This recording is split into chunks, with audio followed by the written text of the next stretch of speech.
Sejam bem-vindos ao Como é Bom Saber Direito Podcast, o podcast do curso de Direito da UCDB. Eu sou o professor Rodrigo Correia e estou aqui com meu amigo, o professor Rafael Chaia.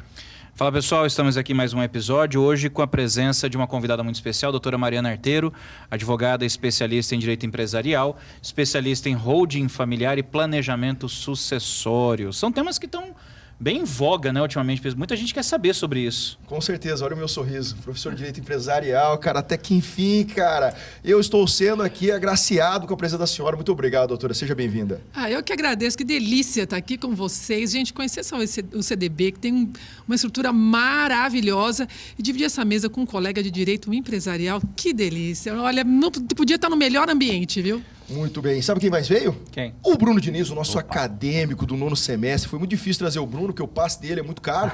Né? Na verdade, foi só trazer ele lá da sala do 9º A para cá. Mas ele é sensacional. Muito obrigado pela presença, Bruno, para brilhantar nosso bate-papo aqui. Muito obrigado, professores. É uma honra estar com vocês aqui hoje, principalmente com a doutora, para discutir esses temas hoje de bastante relevância. Muito obrigado. Doutora, a pergunta é o seguinte. A pergunta é a seguinte, eu não vou fazer um troço antes? Você ia fazer, desculpa. O que você ia fazer? Então, antes de mais nada, a gente tem que deixar registrado que estamos gravando hoje, dia 24 de maio, e hoje é aniversário da doutora Mariana. Isso mesmo. Então, parabéns para a senhora. As nossas doutora. homenagens já, então queria inclusive presentear a senhora com um livro, Nossa, que é um dos que foi maravilha. publicados esse ano pela revista Rede dos Tribunais, em que eu e o professor Bernardo, que já veio também aqui no episódio, foi o primeiro episódio aqui do podcast, escrevemos aí um artigo voltado para áreas de golpes digitais. Olha, então, já está devidamente dedicado. Honrada com presente. Muito obrigada pelo carinho, ainda mais no honra é dia nossa. aniversário. Muito obrigada. Muito bem. Agora sim, doutora, por que direito empresarial? Porque a gente é louco. Exato. Tá vendo? Só maluco. Exato. E aí é o que eu falo para as pessoas. Só que aí eu brinco com os alunos, professor, inclusive que a senhora está na questão de planejamento sucessório, eu sempre falo, a primeira atuação do aluno em direito empresarial não será em direito empresarial, será em outra disciplina, mas o direito empresarial ele está junto, ele está anexo. E eu gostaria que a senhora contasse para a gente como é que é essa fusão entre o empresarial e a questão sucessória, doutora. Você sabe que, na verdade, eu entrei no empresarial pelo tributário, que foi a minha primeira especialização, foi em tributário. E comecei a pegar um amor, um carinho pelas questões familiares envolvendo empresas. Então, as empresas familiares que me trouxeram através do tributário. Porque, na verdade, planejamento patrimonial sucessório nada mais é do que a junção de várias áreas do direito. Então, quando a pessoa fala assim, faço planejamento, mas sou familiarista, não. Você tem que ser várias coisas. Sim. Então, você tem que ter conhecimentos lá em tributário, família, sucessões, conhecimentos contábeis. Às vezes as pessoas falam, meu Deus, vou ter que falar de números? Sim, terá que falar de números. A gente está falando de empresas pagam impostos, a pessoa física paga imposto. Sim. Aliás, imposto a gente acorda já pagando, né? Já emite um CPF hora que você nasce. Exatamente. Não é? Então, essa junção, o que me encanta no planejamento patrimonial sucessório e holdings, principalmente, é exatamente essa junção que a gente faz de todas as matérias que envolvem e poder criar estratégias com todo esse conhecimento. Esse é o diferencial do bom profissional do mercado. Exatamente. Eu brinco que eu tenho a história do pato, que eu falo que o profissional do direito hoje, o bacharel em si, ele não pode ser águia. Porque a águia vai lá, voa, pega, bica, mas se perder o bico ou perder a asa, ela não trabalha mais. Tem que ser igual o pato. O pato, ele anda, nada e voa. Tudo meia boca, mas ele consegue trabalhar nesse sentido. Aí eu digo que o bacharel em direito, até pelo título que ele tem, ele precisa ter um mar de conhecimento com um palmo de profundidade em tudo, para quando ele escolher a área dele, ele conseguir navegar naquelas áreas adjacentes, e se porventura lhe faltar conhecimento, ou ele faz uma pós específica, ou ele contrata um colega, né, traz um colega de parceiro para ajudá-lo também nessas áreas. Justamente por quê? Porque não tem essa desconexão entre as áreas. E a senhora falou de tributário, foi a mesma forma. Eu comecei em tributário, também fui para o empresarial. Mas isso é importante a gente falar, viu? O mercado hoje está cada vez mais voltado para estabelecimento de parcerias. Sim.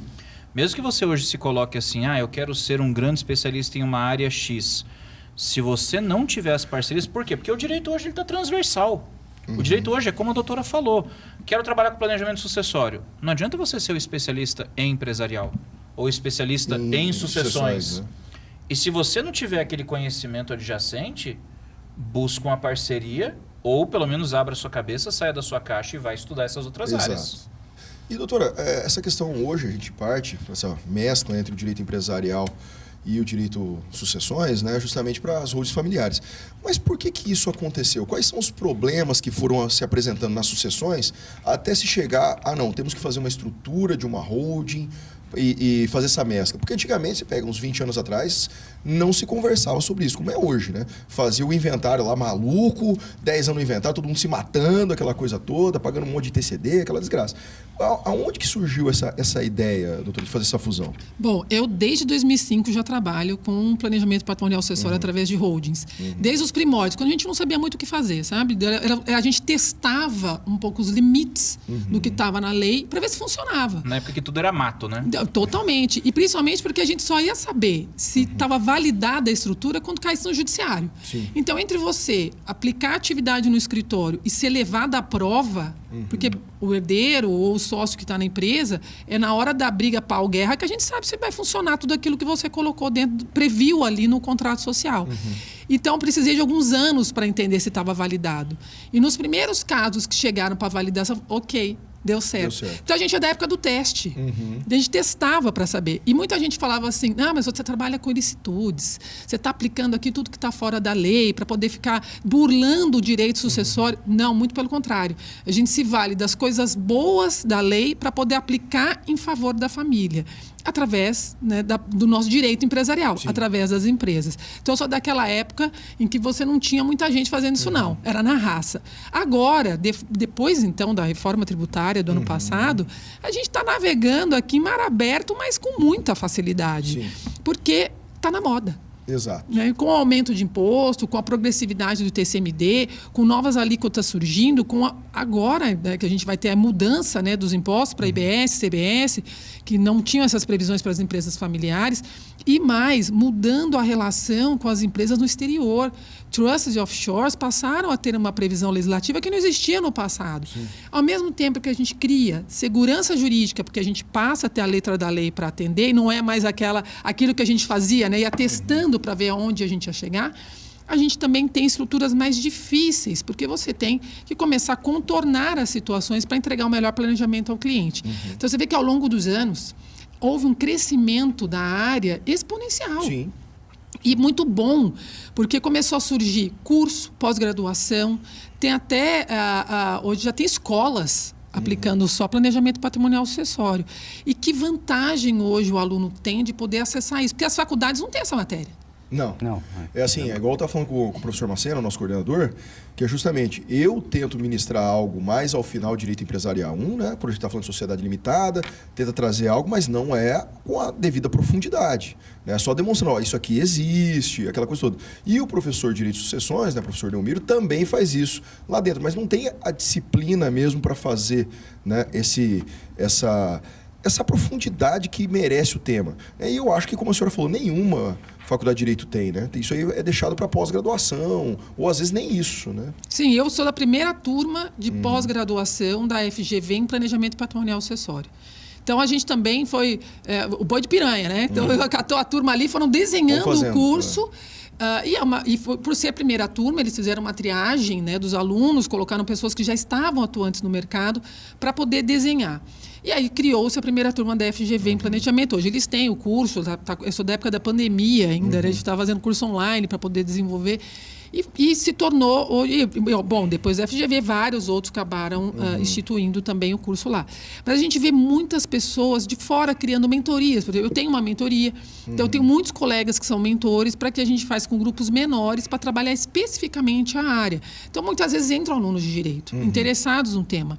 Mas, voltando, a gente tem que ter um conhecimento, apesar de amplo, para poder aplicar aqui, também é um conhecimento específico. Por óbvio, eu não estou falando aqui, por exemplo, na nossa questão tributária, eu não estou falando aqui de ICMS, porque ICMS é um imposto que não cabe aqui dentro. Mas eu estou falando de outros impostos, outros tributos que cabem perfeitamente e que eu tenho que ter um conhecimento muito aprofundado. E TCMD, por exemplo, que é o imposto, né, sobre doação e transmissão causa-mortes. Então, o conhecimento em tributário, que eu estou usando como exemplo, para quem vem de família e sucessões, vai fazer falta se ele não tiver na hora de aplicar. Não, isso a gente brinca aqui no curso, que eu sou professor de tributário também. E aí nós temos mais ou menos parelho ali entre direito de sucessões e direito tributário. Quando chega próximo a questão de partilha lá com o professor de direito, a gente fala assim, pessoal, lembra que tem o ITCD. Aí as pessoas, Ah, Rodrigo, mas é só, né? Houve essa exine paga. Falei, não, porque dependendo se um herdeiro ou outro ficar mais do que o quinhão, nós temos o D do ITCD. E às vezes o advogado não sabe disso. Ele faz a partilha maravilhosa como o cliente quer, aí quando vai chegar para verbar no cartório, lá no imóvel, aí chega aquele boletão lá, né? O que o cartorário fala assim, ó, não vai dar para registrar, precisa emitir a guia ITCD. Ele, como assim? Eu já paguei? Não, mas faltou doações, porque você está com um quinhão maior. Então até isso, numa partilha comum, tem que ter também. E as pessoas, às vezes, não se tocam nisso. Vou te contar que São Paulo ainda tem um detalhe, já aproveitando, a gente está falando aqui do ITCD, o ITCMD para nós em São Paulo, que como é uma legislação estadual, ou você para ler a legislação, ou você está fadado a errar, né? E São Paulo tem um detalhe, inclusive tem se tornado hoje um estado extremamente interessante para se fazer planejamento patrimonial acessório. Na doação com reserva de usufruto, você tem um redutor do imposto, você tem um desconto de 1/3. Sim. E que, ao final, quando o doador falece e o usufruto é extinto, você não tem que pagar este 1/3. Em São Paulo tem esse truque. E as pessoas não sabem. Porque elas vão ao cartório doar o imóvel, por exemplo, isso também está na moda, doa imóvel, reserva usufruto e acha que está tudo feito. O cartório cobra imposto cheio. E aí o contribuinte paga, o advogado que não é tributarista, Não mas sabe. trabalha com sucessões, não está acostumado a lidar com isso, sugere para que o cliente pague, pagou imposto cheio e nem sabe que tem aí imposto a ser restituído. E pior, se paga o imposto de 2/3, ainda chega no final, quando é extinto o usufruto, o cartório vai cobrar o 1/3 e ele acaba pagando. Então é uma chuva de mandado de segurança. Mas aí a gente está vendendo mais um produto para o cliente, né? Pronto, exatamente.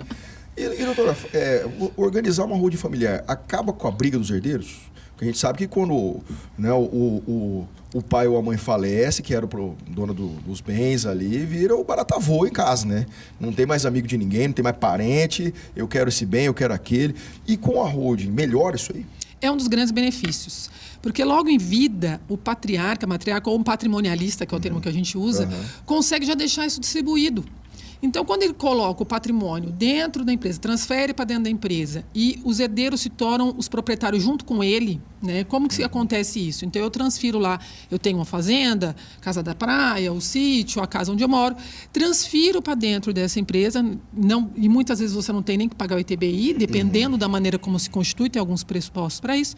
Já evita, ó, economia tributária acontecendo aqui. Você não tem que pagar o ITBI, transfere imóvel para dentro dessa empresa e os imóveis passarão a ser da empresa. E o que os herdeiros, ou neste caso os patriarcas, o patriarca, a matriarca, passam a ter? Cotas sociais. E a partir do momento que ele tem essas cotas sociais, ele pode doar aos filhos, olha lá, com a reserva do usufruto, faz economia tributária, já reduz em 1/3. Doa aos filhos, os filhos passam a ser sócios dessa empresa com os pais.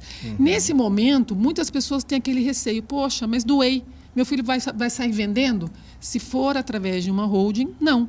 Você consegue colocar algumas proteções que evitam que esse filho venda, que esse filho forneça em garantia essas cotas, mas que essas cotas acabam sendo destinadas à sua nora ou seu genro, aos cônjuges desse filho. Que é um dos grandes receios dos patriarcas de acabar diluindo esse patrimônio. Se esse filho morrer, vai ficar para os herdeiros dele? A gente consegue até fazer com que isso volte para os pais. Então, é uma série de proteções que você só consegue pela estrutura corporativa, pela estrutura em pessoa jurídica, que na física não seria possível. Você imagina que você, na física, doaria ao seu filho um prédio, uma casa, reserva o usufruto, esse filho vai lá e vende a casa. Você faz o quê? Exatamente. Não faz. Né? Não faz. Então, aqui dentro da empresa, você consegue evitar. E, com isso, você evita o quê? O litígio no momento da morte. Porque uma vez que o patrimônio já está dentro da empresa e o que está sendo levado a inventário, se for o caso, levado a inventário são cotas sociais, é só dividir essas cotas entre os herdeiros. E mais, você já deixa especificamente previsto no contrato social como que vão ser os quórum de deliberação. Então, olha, se a gente for vender algum imóvel da empresa, qual é o quórum? A unanimidade? Todos têm que estar de acordo? Não, basta que a maioria esteja de acordo? Ou, para que se venda o imóvel, é necessária a assinatura do pai, da mãe? Você consegue, que na pessoa física não conseguiria. Então, você vai reduzindo a litigiosidade, porque você vai amarrando o herdeiro dentro daquilo que ficou previsto. É muita vantagem, né? Sim.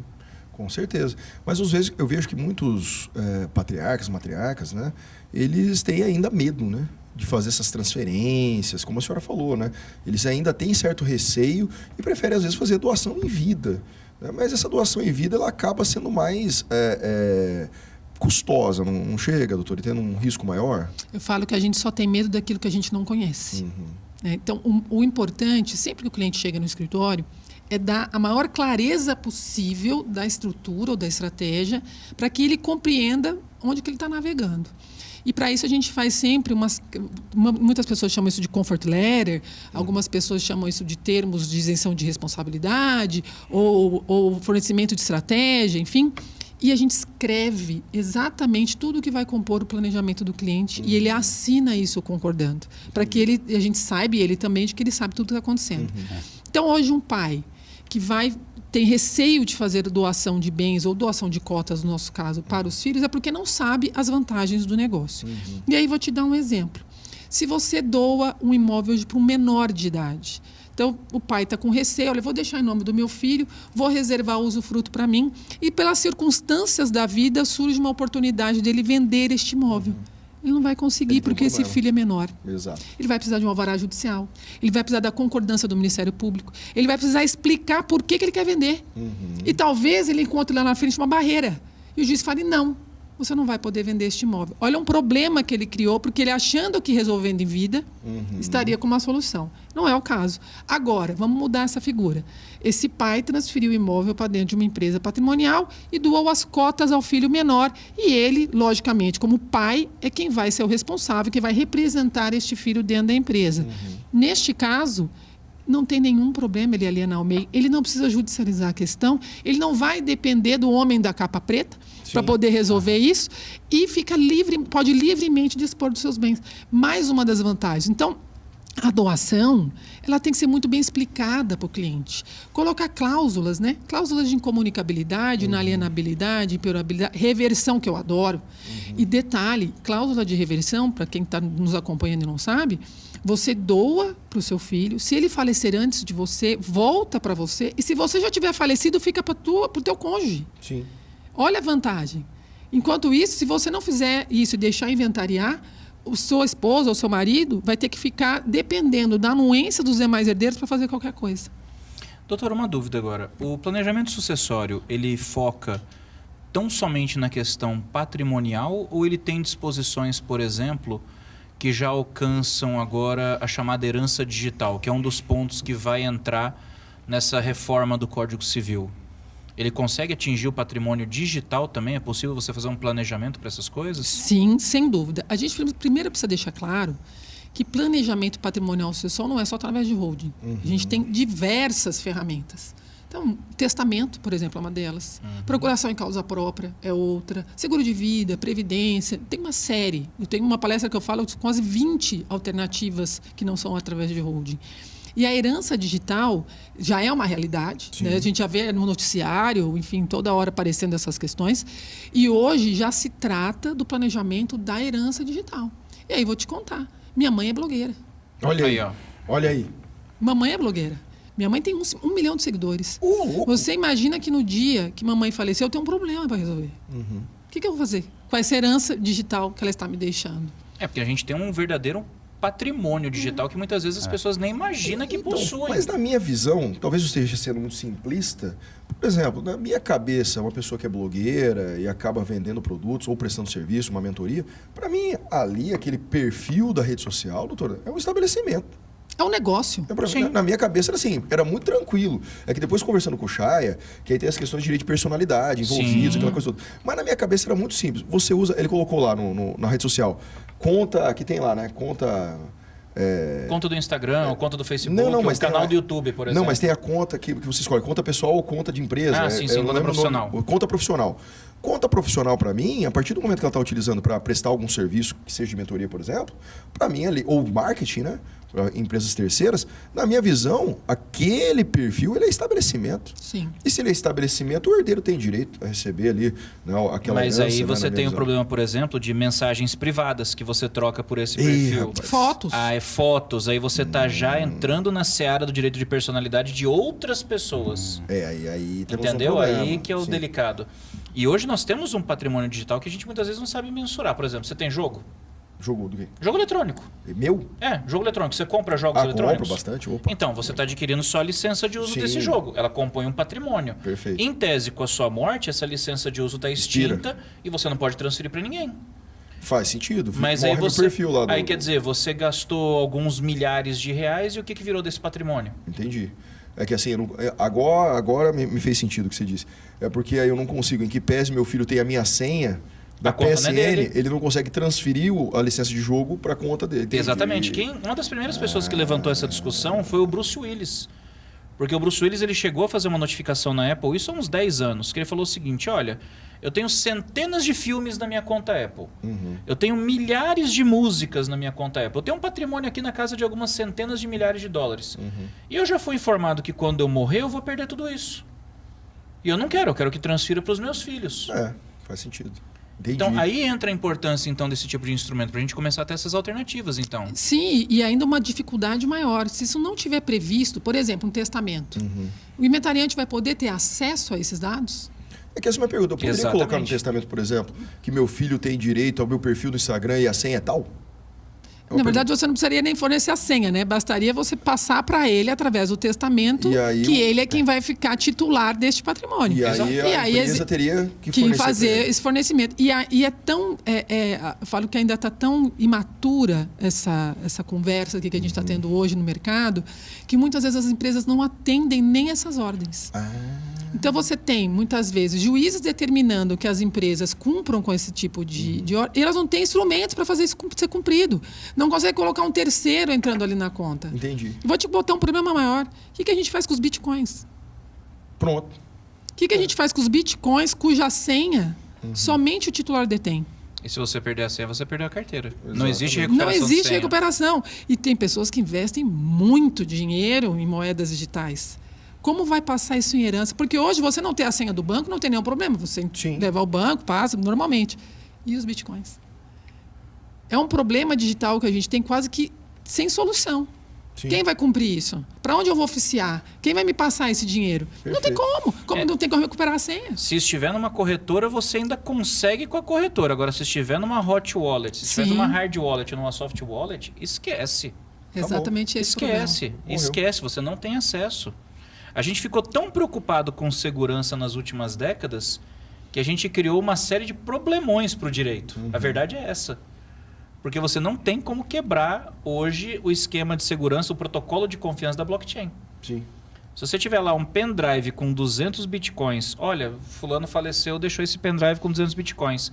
Beleza, acessa. Como? Não tem a senha. Meu amigo, você pode rezar para Deus no céu e na terra que você não vai entrar nunca. Pronto. Se o cara não deixou escrita a senha em algum lugar, você não entra e ponto final. Mas é a pergunta, será que interessa fazer a regulamentação da moeda digital? É porque o direito não consegue acompanhar essa evolução tecnológica. É impossível. E não consegue mesmo. Não, é impossível. E agora é o momento que o direito digital brilha. Ele estava esperando Engole. esse momento. Ele estava esperando esse momento para brilhar. É lógico. É lógico. Eu preparei todo o terreno. Toda vez é a mesma coisa, viu, doutor? Todo mundo reclama, mas tudo converge para o digital. Quando estava aqui, ó, feliz, empresarial, navegando aqui nesse podcast, você tem que chegar com esse digital. Sextou, rapaz. Me processe. Não dá. Doutor, e a questão tributária, né? Porque muita gente ainda acha, em que pese a Constituição ela tenha lá, né, uma imunidade para constituição de empresa e integralização de capital social, mas tem situações que, por vezes, a fazer essa transferência de imóveis ou bens, patrimônio no geral, para sociedade empresária, holding no caso, tem que pagar, né? Sem dúvida. Né? E a gente vive, de 2020 para cá, algumas decisões do STF que acabaram mais atrapalhando do que ajudando. Porque também tem aquele problema do direito, né? A interpretação é de acordo com o leitor. Sim. Nem sempre é aquilo que quem escreveu quis passar, é aquilo que a gente está entendendo. Exatamente. Então a gente tem aí, por exemplo, o tema 796 do STF, que fala a respeito exatamente do ITBI, Imposto de Transmissão sobre Bens Imóveis, se ele é imune ou não. E quando saiu, nós fizemos uma festa, porque a gente, o Alexandre de Moraes, que foi um voto divergente, a gente estava feliz da vida que ele tinha dado um voto a favor, de acordo com a nossa análise dos advogados. Todo mundo saiu impetrando mandado de segurança, já pedindo a imunidade do ITBI. Aí vem as prefeituras com uma outra interpretação a respeito do texto, favorável a elas, em que divergia completamente. Então, no começo, nós tínhamos os tribunais dando imunidade, independente da atividade da empresa. Sim. Depois, isso reverteu. As prefeituras começaram a conseguir cobrar uma diferencinha ali entre o valor que estava sendo integralizado e o valor de mercado. E aí saiu fazendo a festa, voltou-se atrás, começou a aplicar. E hoje a gente vive uma verdadeira briga entre advocacia e prefeituras dentro dos tribunais. Hoje, favorável a nós está somente o Tribunal de Justiça do Distrito Federal, que já deu uma determinação colegiada dizendo que não deve ser cobrado ITBI em empresas que não exercem atividade imobiliária de compra, venda, locação ou arrendamento de bens. Aí as pessoas me perguntam, poxa, doutora, mas a minha empresa eu alugo, compro, vendo imóveis. Como eu vou fazer? Vou ter que pagar esse ITBI? Muito provavelmente, porque também não dá para você ter o melhor dos mundos todas as vezes. Porque uma vez que você transfere este patrimônio para dentro de uma holding patrimonial, você vai ter outros benefícios tributários. Por exemplo, se você aluga um imóvel na pessoa física, você pode ser tributado até 27,5% no imposto de renda. Já na pessoa jurídica, isso cai para, no máximo, 14,53% na locação. E na venda? Na venda, você paga na pessoa física até entre 15% e 22,5%, enquanto aqui na jurídica você vai pagar até 6,73%. É uma economia absurda. Lógico que eu estou falando em valores genéricos, isso tem que ser levado para cálculo, existem cálculos a serem feitos para isso, mas as vantagens são inúmeras. Então, também não dá para ter vantagem sempre, né? Tem que tomar esse cuidado. Mas vale a pena, sim. Né? Lógico, as pessoas perguntam, mas eu tenho uma casa, vale a pena fazer uma holding patrimonial para um imóvel? Por óbvio que não, porque você vai ter despesas. Contador, advogado, manter essa empresa aberta, pagar os impostos, tem que ter atividade. Que muitas pessoas constituem uma holding patrimonial, deixa ela inativa. Empresas inativas hoje derrubam o CNPJ. Você tem problemas, porque depende da atividade da empresa para você apurar se vai ter que pagar o ITBI ou não. Uma empresa inativa você não tem como apurar. Muitas vezes você perde uma imunidade de ITBI em razão de não ter atividade empresarial. Você veja que são tantos detalhes, e aí entra a importância do profissional especializado no assunto. Para te trazer este nível de segurança, para que se faça um bom planejamento através de holding patrimonial. E como a senhora disse, é um mercado que está crescendo justamente pela reforma tributária e agora essas notícias de que as alíquotas serão variáveis ali de TCMD, né? Obrigatoriamente. Exatamente. Serão obrigatoriamente variáveis, porque com a reforma tributária, o ITCMD, que era um imposto que alguns estados levavam até 8%, que era a alíquota máxima, agora se tornou obrigatório que todos os estados levem a alíquota máxima. São Paulo, por exemplo, a gente tem uma alíquota de 4%, já com um projeto de lei para que ela suba dentro dessa progressividade que vai ser prevista, que pode dobrar. Então, você imagina que hoje a gente tem pagando uma alíquota fixa de 4% e mais lá na frente, dependendo do tamanho do patrimônio, isso vai bater 8%. Fazenda. Aqui a realidade hoje do Mato Grosso do Sul, a agropecuária é muito forte. Fazendas aí de mais de milhões de reais, 100 milhões de reais, recebendo uma alíquota aí de 8%. É uma fortuna. Enquanto você tem o ITBI, que é um percentual bem menor, olha a estratégia do planejamento, né? Então, se eu tenho um ITBI, às vezes uma cidade tem um ITBI de 3%, 2%, depende de onde está o imóvel, você paga esse ITBI de 2%, 3%, coloca dentro da empresa, que já é um valor menor do que o ITCMD que vai bater 8%. Não, com certeza. Mas na hora da partilha das cotas, doutor, também tem que pagar o ITCD, né? Sem dúvida. Porque tem muita gente assim que eu vejo, por exemplo, nas redes sociais, fazendo propagandas, né, a respeito. Não, você não vai pagar ITCD. Não, tem que pagar. pagar. Na hora de fazer a divisão de cotas, paga ITCD, pode até ser menor, mas o Estado ele faz uma avaliação da empresa também. Sim, depende dos estados. Cada estado tem uma maneira de fazer a avaliação. Então, voltando aqui que São Paulo, que é a minha realidade, que eu trago os números mais rapidamente, que está sempre na cabeça, mas São Paulo, por exemplo, a base de cálculo das cotas é menor do que a base de cálculo de um imóvel. Porque o imóvel, o correto é você, quando vai transmitir por doação, é valor de mercado. Este é o correto. As pessoas não usam, coloca lá o IPTU. Mas São Paulo já está reavaliando isso. Já tem clientes recebendo o termo de notificação fiscal. Aqui em Mato Grosso do Sul, a senhora, para emitir a guia do TCD, faz o cadastro, vai o avaliador lá. Não é mais o valor venal do imóvel. Aqui em Mato Valor Grosso de do Sul mercado. é o valor de mercado. Aí tem o Justamente. prazo para impugnação e tal, mas chega o valor de mercado lá. Sim. Metro quadrado da área. E enquanto fazendo isso por dentro da pessoa jurídica, você vai fazer por meio do balanço patrimonial da empresa. Então, São Paulo hoje aplica o patrimônio líquido, que é um valor menor do que o valor de mercado do imóvel. Então, você já ganha um redutor tributário. E mais, por que eu bato tanto na tecla de São Paulo? Porque realmente hoje é um estado extremamente vantajoso para fazer planejamento. Então, além de ser uma base de cálculo mais baixa, São Paulo tem um limite de isenção favorável, mais ou menos de R$85 mil por ano. Às vezes as pessoas dão até dinheiro aos herdeiros para que eles adquiram esse patrimônio. Entendi. Né? Nós temos que avaliar. Você também não vai doar dinheiro para um herdeiro que está casado para que ele compre o patrimônio e comunique isso para a esposa. Claro. Existem métodos para que você faça isso. Mas olha as inúmeras vantagens. E aí vai de estado para estado. Você tem Rio de Janeiro, por exemplo, que já está com uma alíquota batendo lá em 8%. Rio de Janeiro. Pesada. Né? Então, muitas pessoas mudam o domicílio fiscal, faz alteração de domicílio fiscal para poder se valer de uma alíquota de TCMD mais baixa. Muita gente muda domicílio fiscal para São Paulo, porque doa com reserva de usufruto, Sim. aquela redução de 1/3 que não vai pagar no final, já tivemos uma economia tributária também. Então, as vantagens são inúmeras. Perfeito. Professor, eu posso puxar um gancho? Claro, fica à vontade. Até nessa questão da reforma tributária, doutora, como que ela vai afetar o planejamento sucessório? Porque no planejamento sucessório, a gente vê muito essa questão da interdisciplinaridade, né? A gente trabalha o Código Civil, a gente trabalha o tributário, inclusive o Código de Processo Civil também, com algumas cláusulas envolvendo o artigo 190 e etc.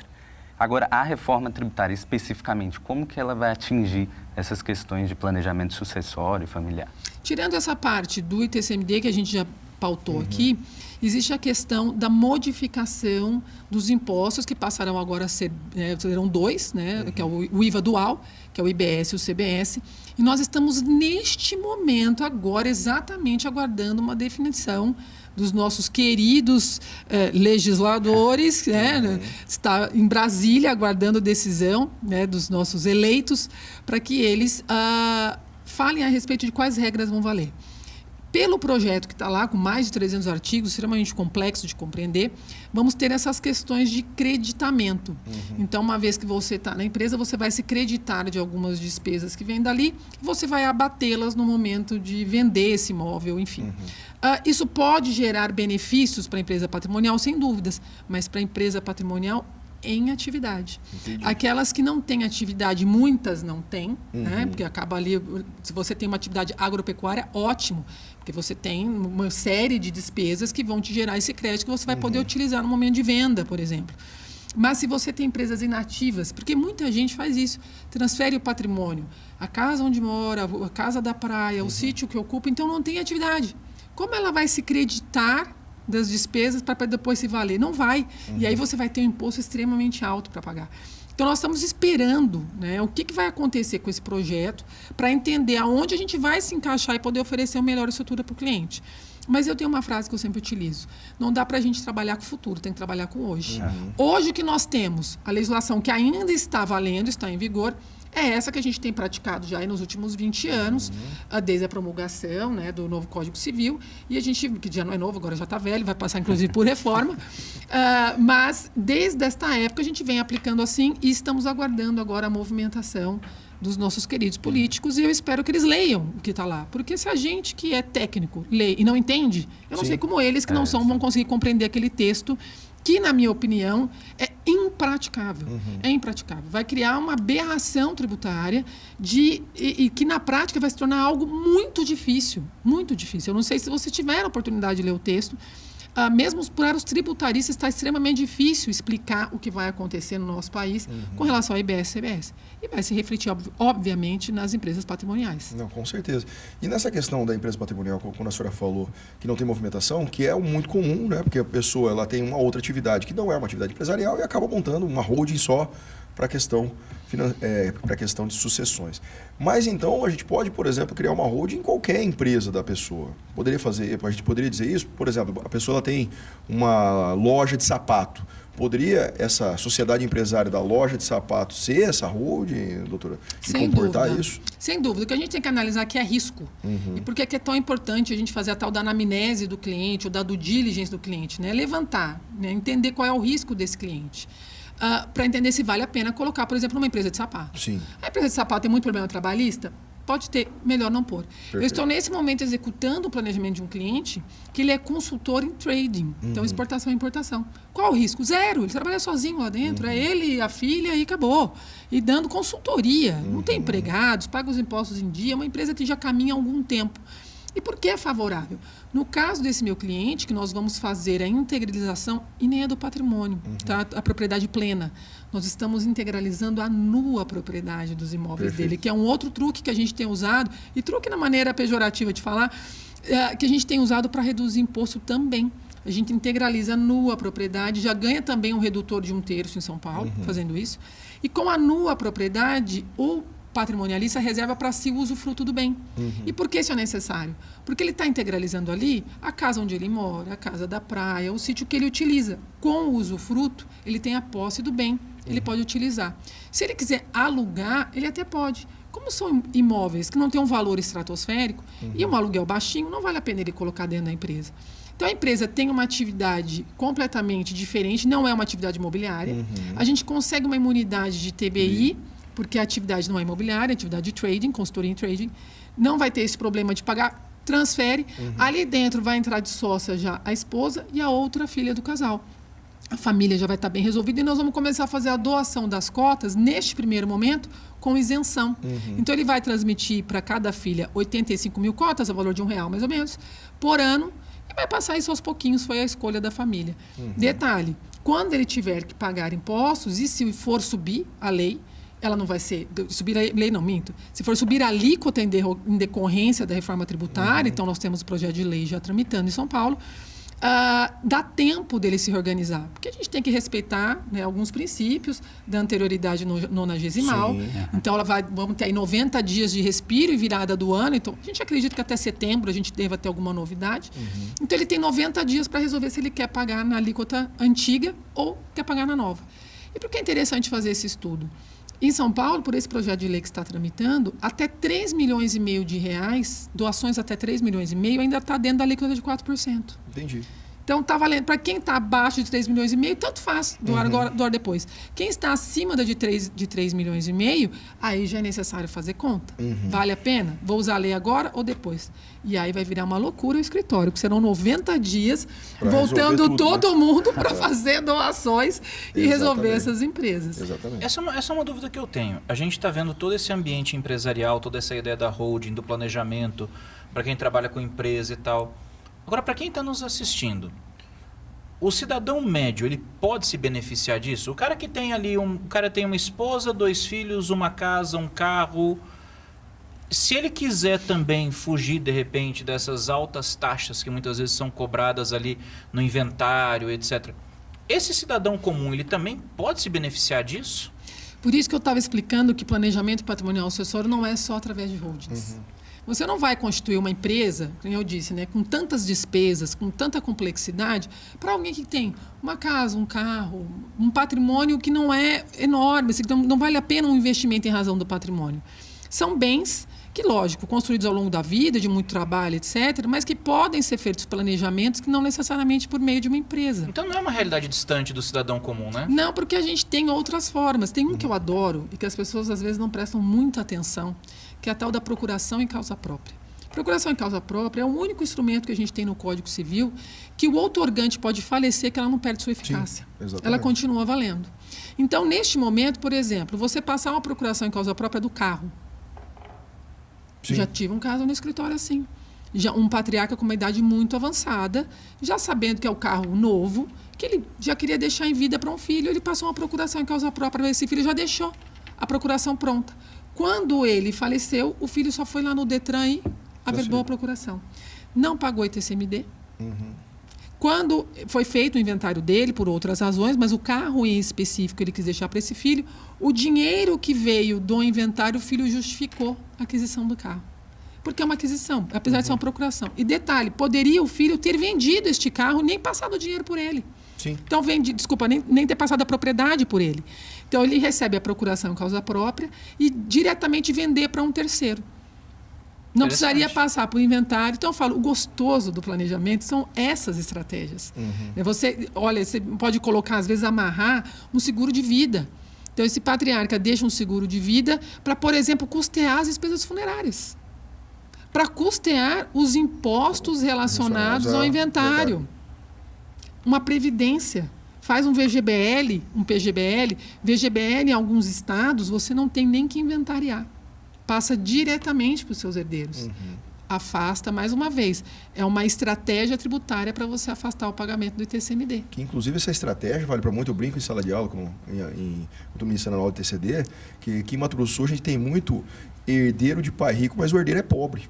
Exatamente. E aí, quando chega no momento de pagar o ITCD ele é um valor gigantesco, mas o dinheiro está bloqueado em conta. Às vezes o pai tem, né, o falecido tem o dinheiro em conta, tem o patrimônio, mas você não consegue, né, fazer a viabilização disso aí. Por quê? O tabelião, como ele é corresponsável tributário pelo pagamento, ele não vai fazer a escritura se não houver paga a guia de ITCD. E aí fica aquele imbróglio, porque você precisa ir judicialmente pedir um alvará para venda, para custear o ITCD, e isso demora anos, meses. Ali, e já pagou custas processuais e honorários advocatícios quase que em dobro. Exatamente. Quase que em dobro. Não, essa é uma boa estratégia. E aqui no Mato Grosso do Sul, em que a gente tem grandes áreas, né, fazendas com valores estratosféricos, no momento do inventário, isso é um problema para os herdeiros. Porque a gente tem muita, em razão até da própria atividade agropecuária, as famílias não têm liquidez. Tem altos investimentos, acaba se amarrando com os bancos, né, para poder custear a atividade agropecuária.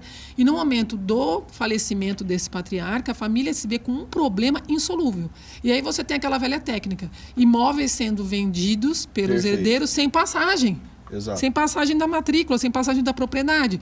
Ou o comprador exige um deságio tão grande para custear as despesas do inventário para conseguir a propriedade. Então, veja a inteligência do planejamento patrimonial sucessório para salvaguardar os herdeiros, inclusive, desse tipo de problema. E não vai parar a atividade agropecuária. Continua funcionando a fazenda, compra-venda, gado, plantação, venda, etc., sem que pare a entrada de dinheiro. Num outro momento, se fosse uma pessoa física, talvez malemar se conseguiria fazer a venda de uma colheita, por exemplo, que está amarrado ali com o falecimento do pai. Exatamente. Ninguém vai depositar esse dinheiro para quem? Para o inventário? E vai você ficar brigando dentro de um processo judicial para receber esse dinheiro, não conseguindo pagar os impostos? Para regiões em que há muitas pessoas da área do agro, é essencial o planejamento patrimonial sucessório. E ao contrário do que as pessoas imaginam, mas eu não posso fazer porque o meu imóvel está alienado para o banco, etc. Esquece, isso é totalmente solúvel dentro do planejamento. Sim. Não tem problema, a atividade continua. Então, é uma solução incrível, principalmente para as pessoas do agro. Doutora, a gente já está caminhando para o encerramento. Quem quiser conhecer mais sobre o seu trabalho, sobre a sua mentoria, ou quem quer aprender mais sobre holding familiar, quais são as redes sociais ou sites que a pessoa pode acessar? Eu estou em todas as redes sociais, né? Se você colocar Mari Arteiro ou Mariana Arteiro, vão aparecer lá. Todos os dias eu coloco conteúdo de planejamento patrimonial sucessório. Eu coordeno o grupo de trabalho da OAB São Paulo em planejamento patrimonial sucessório e holdings. Faço parte da Comissão Federal de Sucessório da OAB, né? E também tenho a mentoria prática em planejamento patrimonial sucessório, que a gente só faz prática mesmo. Então, é pegar na mão do advogado, ensinar ele desde o momento de fechar um negócio com o cliente até a entrega do trabalho para esse cliente final e como manter esse cliente na base do escritório com outros serviços. Então, a mentoria prática vem para isso e já convido a todos que dia 5 de setembro será o Congresso de Planejamento Sucessório e Holdings da OAB São Paulo. É o maior congresso desse tema no país, para você ter uma ideia. Em 4 dias acabaram todos os ingressos, eu não tinha nem divulgado pela OAB ainda. Opa. É uma loucura. As pessoas na rede social já saem comprando.